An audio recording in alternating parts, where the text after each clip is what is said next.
suis Maxime Bon, je suis architecte spécialisé dans la commande du particulier et je travaille actuellement à Paris. Je recommanderais totalement cette formation à d'autres architectes. Euh, Déjà au sein de l'équipe des 4 dont je parlais, nous étions tous unanimement ravis de la formation. Je la recommanderais chaudement parce que Gara a su nous apporter déjà 2 formateurs différents, bien spécialisés dans leur domaine de compétences, ce qui nous a vraiment amené un pack complet, hein, que ce soit le formateur dédié à la construction même ou le deuxième formateur qui était plus axé sur la thermique, qui était tout simplement thermicien.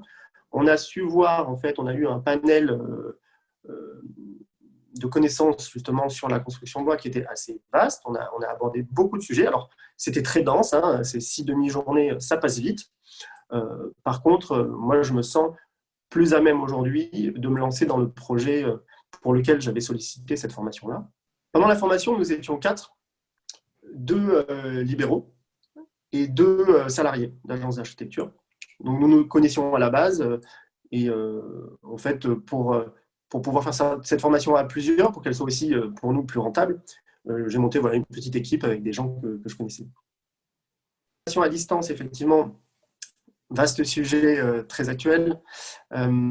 C'est très bien passé. Elle a beaucoup d'avantages, je pense. C'est facile, la facilité, etc. Nous, on avait réussi à se réunir quand même dans le même lieu pour assister à la formation. Donc, on n'était pas tout seul dans notre coin devant notre ordi. Ça, c'était très agréable.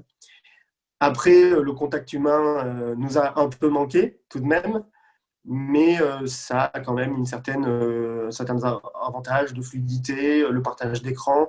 Tout ça fait que bon, c'est en train de rentrer dans les mœurs et ça se fait bien. Honnêtement, ça s'est bien passé. La construction bois, comme les constructions béton, métal, etc., à l'école d'architecture, on a effectivement un bagage suffisant à la fin de nos 5 voire 6 années d'études pour appréhender ce mode de construction-là.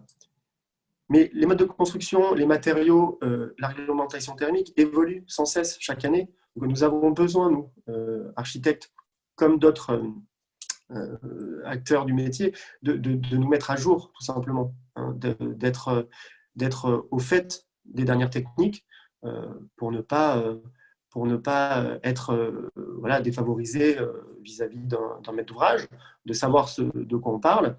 Et puis l'architecture, pour moi, est un langage. On a besoin de maîtriser des connaissances, etc. Mais on a surtout besoin de dialoguer avec des gens compétents. Donc, si j'ai fait cette formation, c'est avant tout, bien sûr, pour apprendre des choses, mais c'est surtout pour acquérir le langage et les compétences nécessaires pour dialoguer avec un thermicien, avec un ingénieur structure au bois, avec des gens qui sont dans ce métier-là, dans ce milieu-là, et qui sont des professionnels et avec qui je vais pouvoir construire le bâtiment qui m'intéresse.